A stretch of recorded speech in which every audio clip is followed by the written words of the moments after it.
की ओर हम लोग चलते हैं, जहाँ पर आपको कैलकुलेट करना है molality of solution, molality of solution of ethanol in water.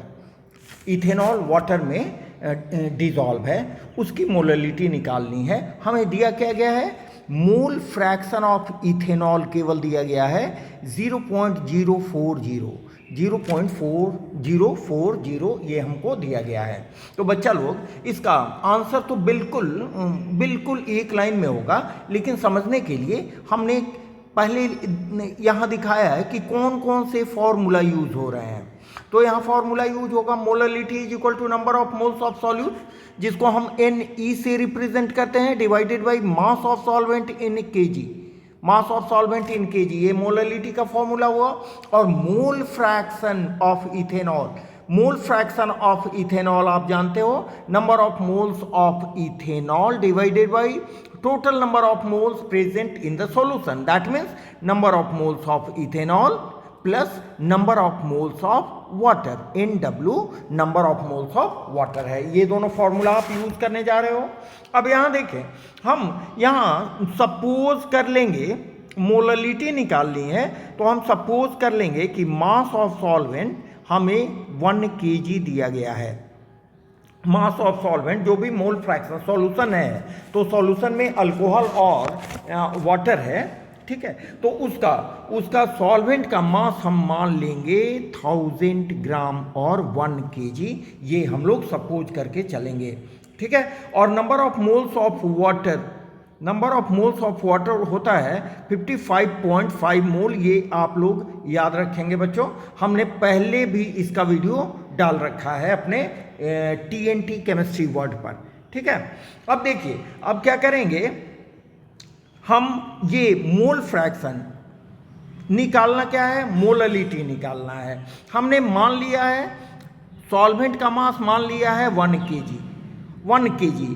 केवल हमको ये मालूम हो जाए कि इथेनॉल का मोल फ्रैक्शन कितना है, तो हम क्या करेंगे, मोल फ्रैक्शन अगर मोल फ्रैक्शन यूज करके अगर नंबर ऑफ मोल्स हमको मालूम हो जाए, नंबर ऑफ मोल्स मालूम हो जाए, तो हम क्या करेंगे कि इस फॉर्मूला में नंबर ऑफ मोल्स यहाँ पुट कर देंगे, क्योंकि मास ऑफ सॉल्वेंट इन केजी हमने मान लिया है 1000 ग्राम।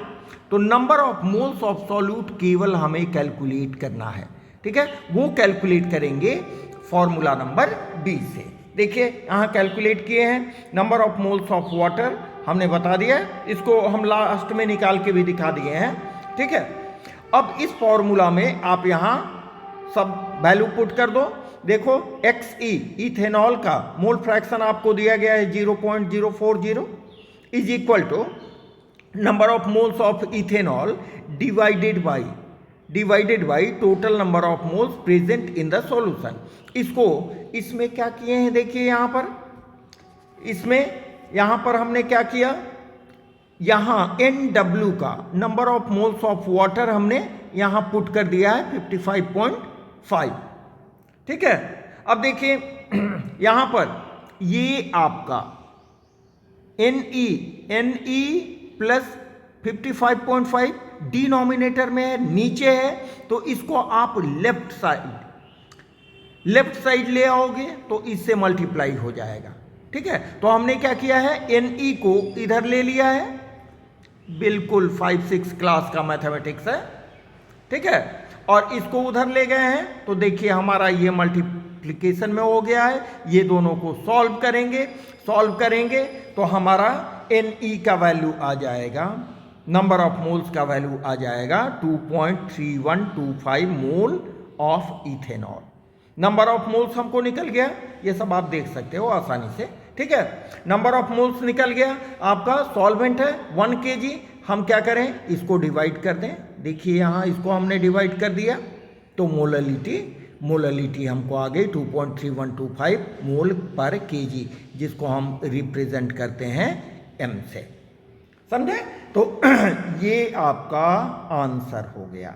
इसका एक ऑल्टरनेटिव मेथड है भी बच्चों, ऑल्टरनेटिव मेथड भी हम लोग देख रहे हैं। इसमें फॉर्मूला हम यूज करते हैं, डायरेक्ट मोलरिटी का फॉर्मूला यूज करते हैं, जिसमें जो रिलेशन शो करता है मोलरिटी का मोल फ्रैक्शन से, XB into 1000 by 1 minus XB into MA, जहां पर XB क्या है, मोल फ्रैक्शन ऑफ सॉल्यूट जो दिया गया है आपको 0.040, और MA क्या है, मोलर मास ऑफ वाटर जो होता है 18 ग्राम पर लीटर, 18 ग्राम पर लीटर।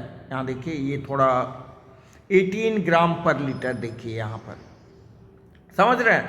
अब सबके वैल्यू को आप यहां पुट कर दो, सबके वैल्यू को पुट कर दो, पुट करके यहां आप सॉल्व करो तो इसका भी आंसर आएगा 2.31 m, दैट मीन मोल पर केजी। ठीक है, आप आसानी से इसको सॉल्व कर सकते हो। नेक्स्ट आए, यहां हमने बताया कि 55.5 मोल कैसे आता है।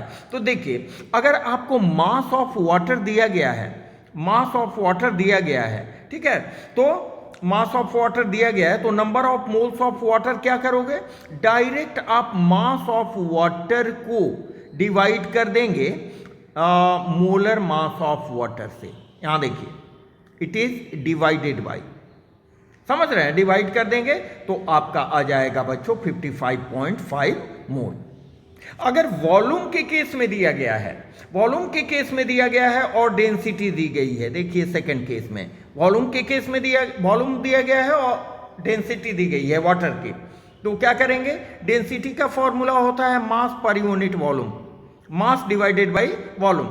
तो आप क्या करो, इससे आप मास निकाल लो, तो मास इज इक्वल टू क्या हो जाएगा, डेंसिटी, डेंसिटी इंटू वॉल्यूम, ये मास हो जाएगा। तो अगर डेंसिटी कुछ नहीं दिया गया है वाटर का तो आप मान के चलो 1 ग्राम पर मिलीलीटर, ठीक है, और आपका वॉल्यूम, वॉल्यूम यहां हमने मान लिया, इसको सपोज कर लिया, जैसे यहां पर सपोज किया है ना 1000 ग्राम, 1000 ग्राम हमने यहां पे सपोज किया है, ठीक है। तो वॉल्यूम के केस में हम यहां पर मान लेंगे दिस इज सपोज्ड, ये क्या है, ये सपोज्ड है, हमने मान लिया है इसको 1000 ml, तो वॉल्यूम हो गया 1000 ml, उसको डेंसिटी से मल्टीप्लाई किए तो हमारा क्या निकल गया, हमारा निकल गया मास, ठीक है। तो मास को फिर नंबर ऑफ मोल्स के लिए हम क्या करेंगे, हम मोलर मास से डिवाइड कर देंगे तो हमारा आ जाएगा 55.5 मोल। ये बच्चों आप लोगों के समझने के लिए, सवाल केवल एक लाइन का है, इसी में इसका आंसर आ जाएगा, बहुत सिंपल सा सवाल है। तो इस तरह के और भी सवाल अच्छे अच्छे ट्रिक्स के साथ हम आपको पहुंचाते रहेंगे। अगर आपने इस चैनल को सब्सक्राइब नहीं किया है, TNT केमिस्ट्री वर्ल्ड को अभी तक आपने सब्सक्राइब नहीं किया है तो सब्सक्राइब करें, लाइक करें, शेयर करें, अच्छे अच्छे कमेंट्स दें जो हमें भी पॉजिटिव एनर्जी देती रहेगी। Okay, thank you, have a nice day.